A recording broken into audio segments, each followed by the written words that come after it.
Toujours à l'université d'été du MEDEF 2014, nous avons Thibault Langsad, qui est responsable de la commission TPE, PME, entrepreneuriat, croissance, beaucoup de choses. Vous allez bien ? Très bien. Alors ça se passe bien là, l'université d'été ? C'est le prof de l'université, Oui. c'est très détendu et puis on a eu des discours plutôt sympas. Donc, Sympa, ouais, c'est ça. plutôt sympa pour Sympa. les entrepreneurs, les chefs Ouais, d'entreprise. c'est ça, parce que le Manuel Valls qui est passé hier en temps de plénière a fait un discours dont tout le monde nous parle, tous les entrepreneurs sont ravis, sont même un peu ébahis. C'est une nouveauté, qu'est-ce que vous en pensez vous ? Alors d'abord il y avait une véritable attente parce que pour votre information, il y avait 800 personnes de plus par rapport à l'année dernière. Donc vraiment, cette plénière a été vraiment archi sale comble. Oui. Et donc il y avait une attente.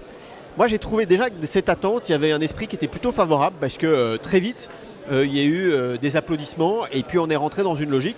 C'est vrai que c'était assez décapant, il faut quand même être très clair sur ce discours. Je crois que le Après massage deux discours quand même décapants aussi, de Pierre-Antoine Gailly et de Pierre Gattaz évidemment aussi. Pierre-Antoine Gailly était rude, parce que globalement ce qui se passe sur les CCI c'est compliqué. Oui. Mais là-dessus on a eu ce discours que l'on attendait, plus exactement que l'on espérait, parce que c'est quelque chose qui est arrivé et qui a été quand même un peu une surprise. Moi le passage le plus fort c'est sur le fait que quand on aide l'entreprise ce ne sont pas des cadeaux. Ou plus exactement c'est un cadeau pour l'emploi, un cadeau pour l'investissement, pour les salariés, donc pour tout le monde. Et ça a été quand même assez fort. Et puis, sans dogme, sans tabou, de revisiter le code du travail, les seuils, tout en prenant nos responsabilités. Donc c'est un discours maintenant auquel il faut lier la parole aux actes et de faire en sorte qu'il puisse être pérenne. Donc une fois de plus, ça confirme le cap qui a été pris par le président de la République. Voilà, qu'est-ce qu'on pouvait attendre de plus ? Finalement, pas grand-chose, mais on a été surpris par ce discours. Alors après, sur le discours, pas grand-chose à attendre de plus. Maintenant, il y a aussi les actes.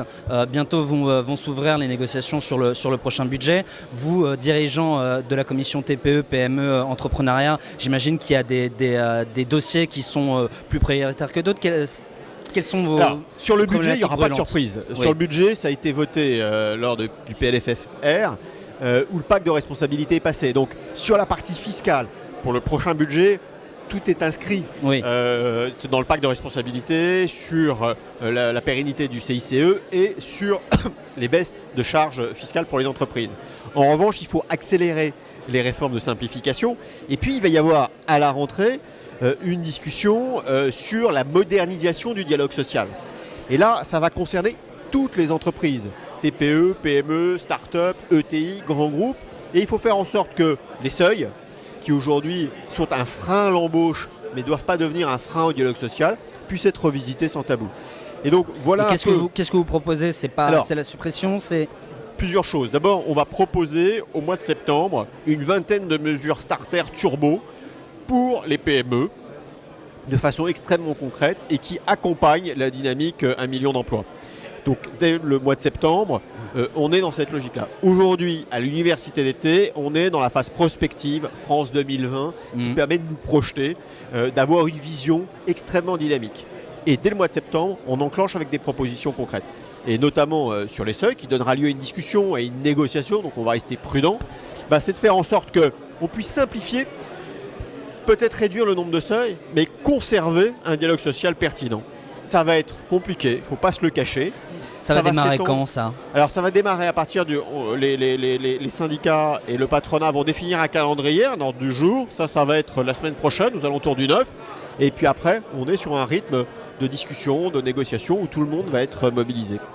Mais écoutez, c'est un enjeu qui est crucial pour les entrepreneurs. Oui, c'est probablement une négociation qui est une des plus importantes des 10 dernières années. Alors on va peut-être pas tous les ranker, mais en tout cas, c'est une négociation extrêmement importante qui est attendue à la fois par les entrepreneurs, à la fois pour la modernisation de notre représentativité. Manuel Valls hier nous a dit qu'il y a trop de branches en France. On a autant de branches sur les conventions collectives. Eh bien, il nous fixe un défi qui est d'en avoir une centaine sur un horizon 2020. Pourquoi pas ? Ça nous met devant nos responsabilités. Donc nous aussi, il faut qu'on se simplifie. Voilà, le dialogue social, ça commence par ça. Tout le monde est attendu au tournant. Merci Exactement. à vous. Merci. Thibault Langsad, je le rappelle, vous êtes responsable de la commission TPE, PME, entrepreneuriat au MEDEF national. Et merci d'être passé par notre studio. Merci à Widobiz. Au revoir. Au revoir.